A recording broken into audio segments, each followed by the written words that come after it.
am compelled by Schlock.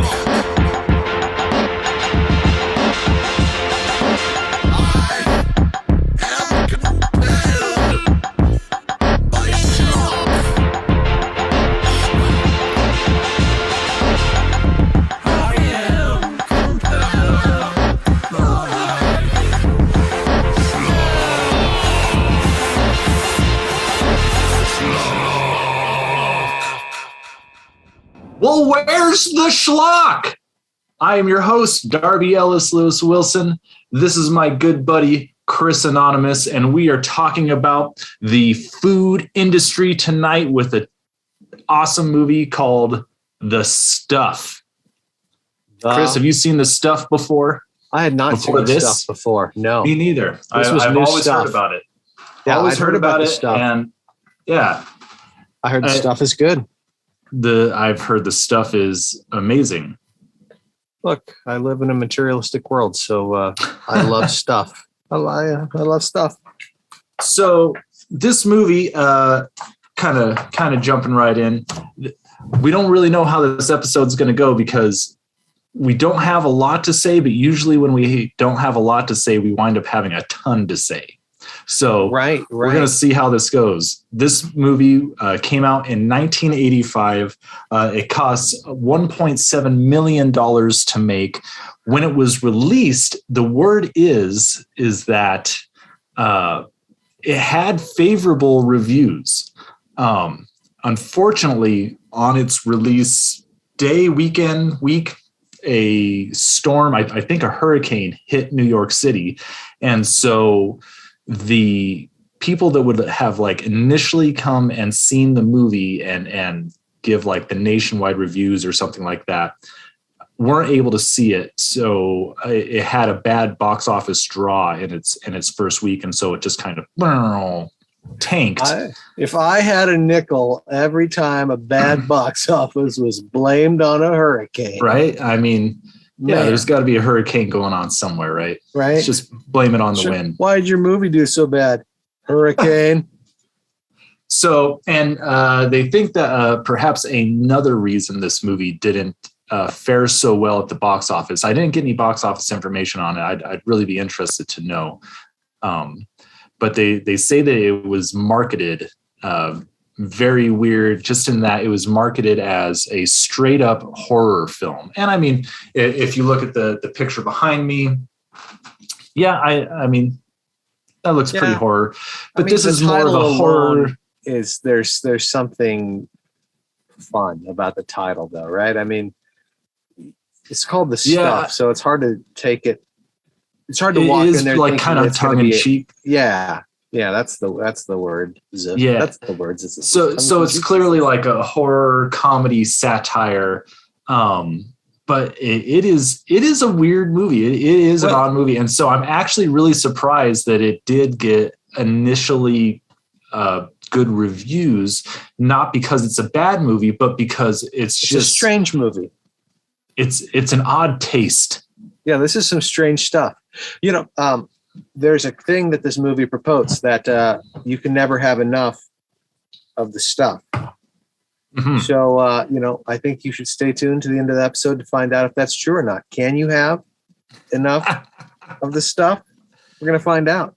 Maybe they might not get enough of the stuff. But they might get enough of us. So anyway, the Web of Schlock, what do you have for us? I know Larry Cohen, he's a big schlock director, and I don't think we've come across him yet, but I'm sure we will in the future. So I've come across him in my own viewing, but not on the show. We haven't. Okay. So he's also a writer. He's written, I mean, he has like 40 movies to his name, and a lot of those are shorts and TV stuff, but a lot of classic horror. It's Alive, and there's 2 sequels to that. Those are some of the big ones he's done. There's a movie in the 70s, which is really bizarre. I saw it decades ago called God Told Me To. And it's about this guy who goes on a killing spree and like shooting people. But then there's this weird like supernatural element. And it's just a bizarre movie. He did one called Q, the Winged Serpent, where the I'm sure I'm going to say it wrong. The Quetzal or whatever, the South American winged serpent of mythology. Yeah, the Quetzal. Yeah. The I'm Q pretzel. sorry, anybody from that culture. The Q pretzel. The Q pretzel. I cannot say that word. That's why they call it. Nor could I spell it or remember it. Right. That's why the movie's called Q. But basically, it's this monster terrorizing a city, and it's pretty fun. Then he didn't direct it, but he wrote Maniac Cop, which is another. Oh, really? Yeah. Yep. Never seen it. Probably gonna have to add it to the list. So the cinematographer, the editor, a lot of the people on it worked with Larry Cohen on about 6 or 7 of his movies, all within that kind of mid 80s to early 90s span. They did a little other things, but nothing really notable. But it just felt like, again, this is a group of people that came together and enjoyed each other's company and had a nice little run of schlocky movies. Getting into the actors, the lead, Michael Moriarty, which is a great name. Yeah. I don't know if that's his real name or that's his stage name, but man, he lucked out if it's his real name. If he's Sherlock Holmes is like he was in Troll. Yes. He was also in Q. He went on to have a role in Law and Order. That's where probably most people notice him from. The other notable actor, Garrett Morris, Chocolate Chip. He had a run on the TV show Martin. He had a small role in Coneheads. I mean, he was a cab driver in Ant-Man. I mean, he's like in his mid 80s and he's still making movies. Yeah, that was definitely like a refreshing person to see, just because it was totally one of those, oh, it's that guy moments. But yeah, don't you remember him from our show? Oh no. That was the clue. Don't you remember him? Don't you remember me? Man, I don't know. We watch a lot of this stuff. It all starts to blur together, starts to schlock together. Yeah, so he says that to a very muscular man in an orphanage. Oh man. He's the wise old man in the orphanage that remembers that Hulk Hogan grew up there, but never says anything about it. Yep. Yes. Yeah. He's the wise old man in Santa with Muscles. Yeah. It's that guy. Yeah. That's really about it. Small little thing. The main kid, Scott Bloom, he wasn't in a lot. His brother, Brian Bloom, was actually his brother in the show. He's been in a ton of stuff, lots of video games, lots of TV, lots of animation. Wow. And then, there's Scott Bloom, Brian Bloom, and then their little brother, Mike Bloom, is a member of the alternative band, probably going to butcher this too, Rilo Kiley. Rilo Kiley? Rilo Kiley, I think it's how it's spelled. Yeah, that's it. That's it. Yeah. So it's this weird little family of like just working. Yeah. That's about it for the Web of Schlock, man. All right. Yeah. Very interesting. So we'll just move on to our next segment, which is the good, the bad, and the schlock. And this is where we kind of make a column, a list for each column, what we liked about the movie, what we didn't like about the movie, and kind of what we overall think of the movie. Like what's schlocky about it? What makes it what it is? So for me, I have a very short good list, and it's not because there wasn't anything good in this movie. It's because this was just such an odd movie. It's just really hard for me to really pinpoint onto any one thing. We were talking a little bit earlier about that we both kind of had the same feeling. Chris, when did you watch this movie? Yesterday morning. Okay. I watched it yesterday as well. And usually, so yesterday being Sunday, usually I watch them on Wednesday, the prior Wednesday. Yeah, I'm a Saturday guy myself, but I ran out of time this week. Well, so what I mean is that usually I have a few more days to to process. And so I'm wondering if that's kind of the hang up. In like 3 days from now, you're like, this is what I should have said. Yeah. But what's something good you have? Let's just. Well, so something that I wanted to point out was I was really trying to think of like what are some like really good shots because we get still shots from the movie and we put them up, and I was really coming up short, not because there aren't good shots in this movie, but to me, this movie seems like it is just very dialogue, not dialogue heavy, but like the emphasis is really on the dialogue. And there are a lot of great lines in this movie. And since we're not playing audio, there's really nothing to get. Oh yeah. What is it? I was going to save it for Schlock, but this is one of the best Schlock lines of all time. Everybody has to eat shaving cream once in a while. Oh man. Yeah, just his deadpan delivery. I just threw up in your back seat. I know. I ate shaving cream. Like that whole sequence is like a perfect example of what I'm talking about. So for those who haven't watched the movie, what are you doing? Go watch the movie because we're going to ruin it. We spoil everything. Spoiler alerts. So the kid, he gets sent up to his room because he has to eat this stuff because his family has been mind controlled or taken over or whatever. And he dumps out his pint of stuff and he fills it back up with shaving cream, the old shaving cream gambit. And I don't understand why he did this because he comes back downstairs to show his family that he's eating it. And I don't understand why he couldn't just empty it out into the toilet and come downstairs and like, I ate it all up. But instead he fills it up with shaving cream. He goes downstairs, eats the shaving cream, gets really sick, leaves, he gets rescued, and he throws up in the main character Mo's car. And that whole process of events, there are just great lines of dialogue. It's a great sequence, but there's not like one single great picture that describes that whole sequence of events. Does that make sense? Right. And I think I agree with you in general, but there are some beautiful shots. We can pull up, I called it David versus Goliath, if we can pull that shot up. I think this is just a brilliant shot. It's simple. It's using the location. It's also a perfect metaphor for some little kid who's going up.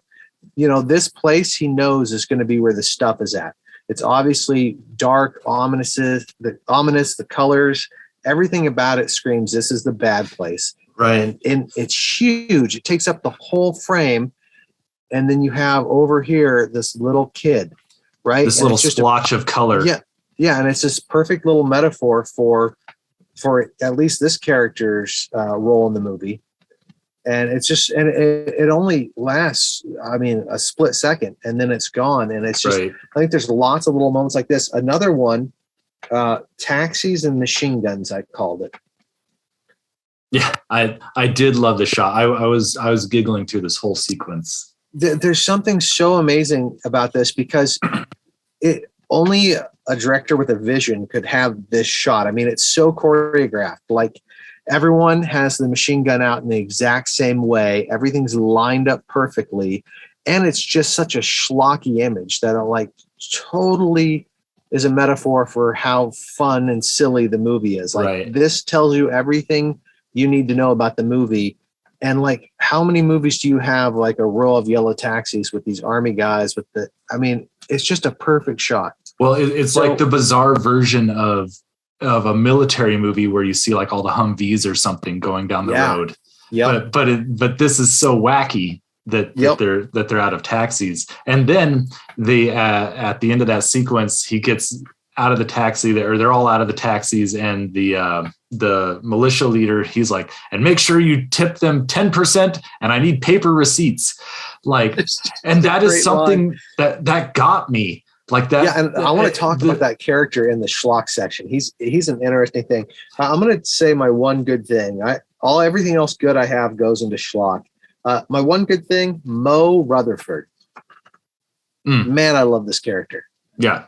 He's such an interesting character to put as your lead, and he's so watchable. He's so confident. He has such a dry, wry sense of humor and like delivery. You just have total faith in him, but he's not like this total superhero badass where you don't feel that he's ever in danger. You feel he's in danger, but you also feel that I don't know if it's like a nonchalance or what. There's just something about him that's just like the devil may care even. And I love his droll. I love Mo Rutherford. He's one of my favorite horror protagonists ever.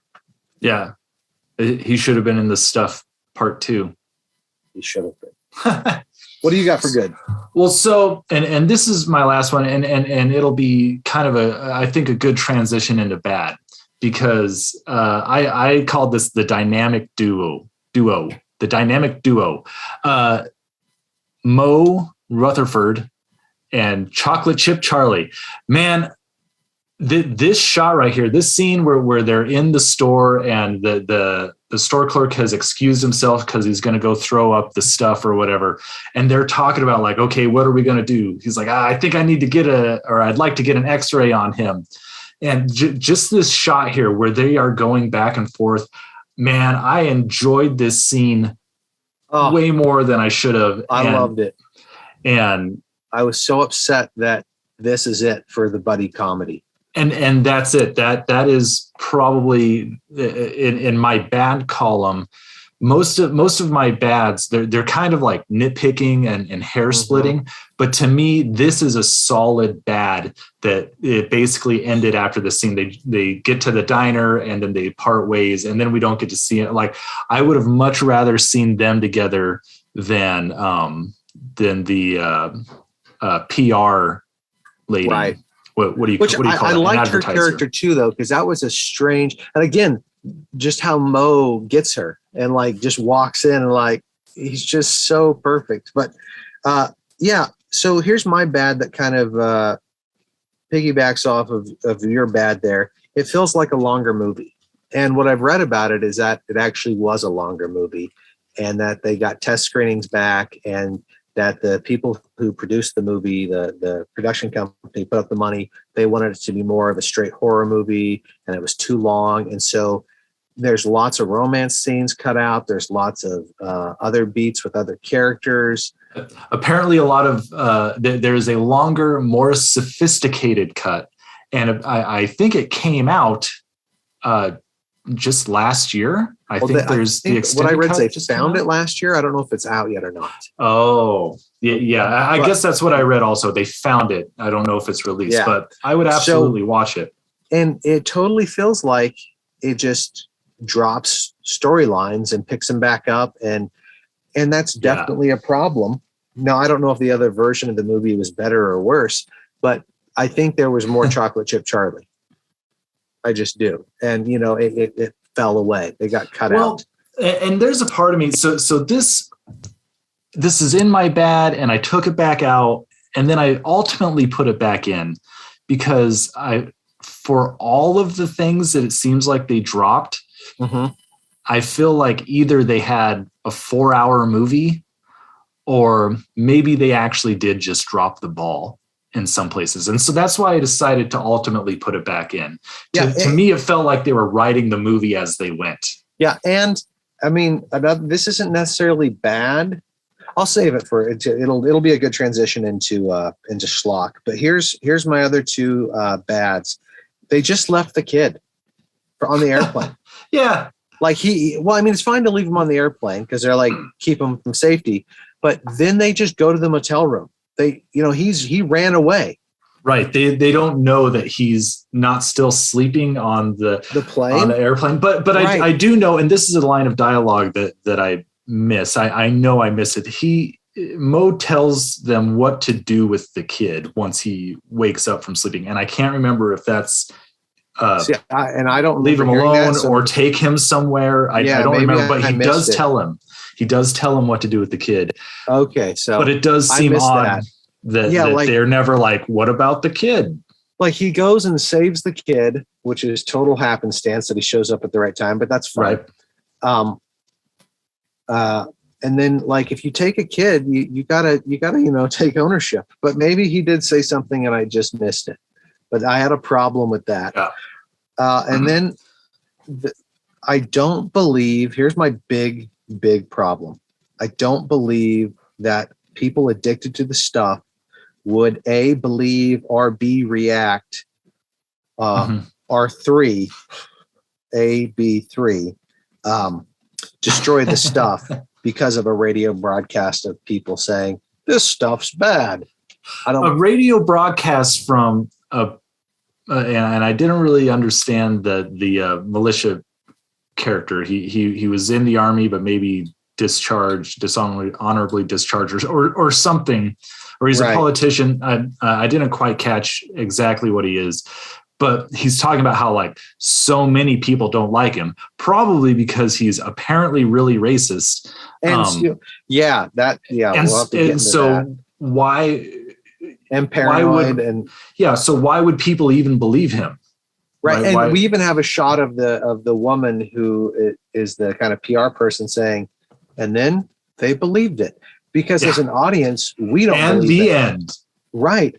And I'm just like, no, that's an interesting idea for an act 3, but no. And that's my last bad is it's just a bizarre act 3. It's a bizarre end to a movie, like the beats of like, usually they blow up the one location and that's, you could argue that could be the end to the movie. Or you could tack on a little thing. But no, that's the end of like the second act. And then we have this weird third act where they're like, now we've got to broadcast to the world that this is bad and you should stop. And then they have these parties that were like almost as big as, burning Beatles LPs. Yeah. What? Well, and then it continues on with the like extra television broadcast, and then it continues on with like Mo turns from an industrial espionage person to like an industrial assassin.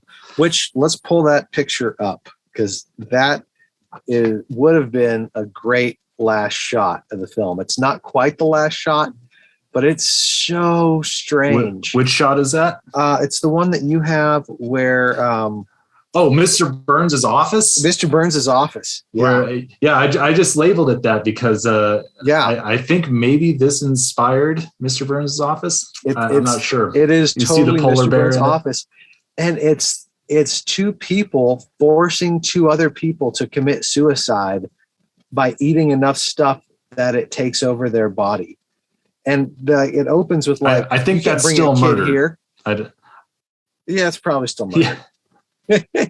But it opens. With I think if you force someone to commit suicide, I think that's called murder. Really? Agree to disagree. But I love how it opens like this stuff took his whole family. He's not a kid anymore. Yeah. And then, he says some crazy lines like, yeah, I'm not a kid anymore. Yeah. And then they put a gun on him like, eat the stuff. I'm not going to eat that. Eat the stuff or eat lead. Yeah. That's and then it's like the line. And that's the end. Right. And then we tack on another ending, which is where now what's left over the stuff is like black market drug. Yeah. Oh, yeah, that's right. Which would set up a great sequel where it's like drug dealers, but it's just like, I need a hit of the stuff. Right. Don't OD on the stuff. It'll take over your body. Man. So, yeah, I think we're kind of transitioned fully into the schlock here, which is fine. I got a lot to say. Someone's in my bad, but really a lot of it's schlock. You've brought up the character of Mo Rutherford, how you like how he commands the situation. And I was just a little confused on him. Like I also really enjoyed him, but okay, is he supposed to be, or is he supposed to seem dumb, or is he supposed to seem charming? Because the boat scene and the photo shoot scene to me seemed like people had very different reactions to him. In the boat scene, they think he's dumb, and he gives that great line, "No one's as dumb as I appear to be." So they think he's dumb, and apparently that was the idea for the characters, that people underestimate him because they think that he's dumb because of his drawl. But when he goes into the photo shoot and he like totally takes command of it, and he's like, "Oh, we got to be here. We can stop. You guys can all go away. I got to talk to you. Commercial. I got to take her out to dinner right now." So if the idea is that people around him underestimate him and think he's dumb, wouldn't everybody there be like, "Who's this idiot? Get out of here. Security." Right. So I think that he is a man of many hats, and he wears different hats for different situations. And two of the main hats are the dumb hat and then the kind of showboating Southern gentleman hat. Yeah. And I would agree with that. I just thought it was weird that people underestimate him line like didn't really carry through. It seemed like to me, but it seemed like a big part of introducing his character. Yeah. And again, how much is lost with other things, like the whole romance, like is just assumed. And then we see him kissing and like, "Hey, Colonel, you're moving in on my girl." Well, he'll probably be, which also very weird, but that's the thing. Like the more I'm talking and the more I'm thinking about it, like we can make a lot of excuses of like, well, there's a longer cut and a lot was left on the cutting room floor. But this is the movie that we have seen, and this is the movie that we have. And this is the movie that I thoroughly enjoyed. Like, it's just so schlocky, and there's so many problems that I would probably just eviscerate another film for doing. And I totally don't care that this movie did it. I forgive it. Whatever. Right. I don't know how it earned its good graces as I'm watching it. Part of it was the commercials and the schlock jingle that they kept going back to, man. That was so much fun. It's just very charming. But and the two old people commercial. Oh yeah, and the intro. Like, who does this? Who goes to snow? Who's in snow and sees some kind of like bubbling marshmallow thing in the snow, and like their first instinct is to try it. And the other guy's like, "No, I don't need snow." Well, yeah, I want to know why that guy was so against eating snow. He's like, "Hey, are you eating snow?" And then he's like, "Well, it's not snow. Try it." And he's like, "Well, no, I don't eat snow." No, like it's like the guy like rubbed a turd or something and put it in his face. He's like, "No, try it. Snow." This is also on the cutting room floor. There was a scene where this old guy was a kid and he was forced to eat yellow snow as a child. Right. And so it's so traumatized. And he's like, "I'm never eating snow again as long as I live." And then we cut to this scene. And So I have a very important question to you. And this did bother me in the movie. But I think it's slightly answered. What is the stuff? And I know that there's answers to this. I have a problem with this too. Larry Cohen has said that it's something that the Earth has created to fight off humans. Which, okay, fine, sure, but there's some problems with it. Is the stuff intelligent? Like, is it planning ahead? Because sometimes it seems very just instinctually reactive, and other times, like, the implication is that it is eating people from the inside, and then it is puppeting them around. Right. So I have the lake of stuff. This is another great shot. I even though some of the special effects were subpar, I loved the special effects in this film because they did everything. They had miniatures. They had just weird makeup. They had these great shots with this like weird green screen, weird perspective. Green screen. Yeah, they just do just basically every trick in the book that he had learned, he used in this movie. And this is another like just great shot. And also just so schlocky. So I have a problem with this stuff because I don't know how it works. I don't necessarily care what it is. I mean, I'd like to know, but if it came from the Earth or if it's an alien, or I don't really care I just want the rules of it to be more Exactly. uniform. So sometimes you're right. It seems like it's a reactive creature, and sometimes it feels like it's an intelligent being, and sometimes it feels like it's just this weird ooze that's eating people. There's like 3 or 4 different versions of the stuff. And I mean, I guess you could argue that depending on how much you've eaten, Yeah. it affects you differently. Potentially. But obviously it hollows people out, but they still retain some of their memories and some of their intelligence. But then the more they eat, the more it's like they know. It's just weird, and that's a problem Very I have. So anyway, movie, very strange. I would definitely give it another watch. I would absolutely watch the extended cut if that ever comes out. So we're going to have to keep that on our radar. Yeah, I cannot get enough of the stuff. Can't get enough of the stuff. This is all the time we have for today. Make sure you like, comment, subscribe wherever you're watching. Chris, you get to pick the next movie. What do you have for us? Schlock. Highway to Hell. Ooh, AC/DC. Nice. Oh, you mean the movie? The movie. All right. Highway to Hell. Next week, watch it for free on Tubi. I've been Darby Ellis Lewis Wilson. This is Chris Anonymous. And we've been Compelled by Schlock.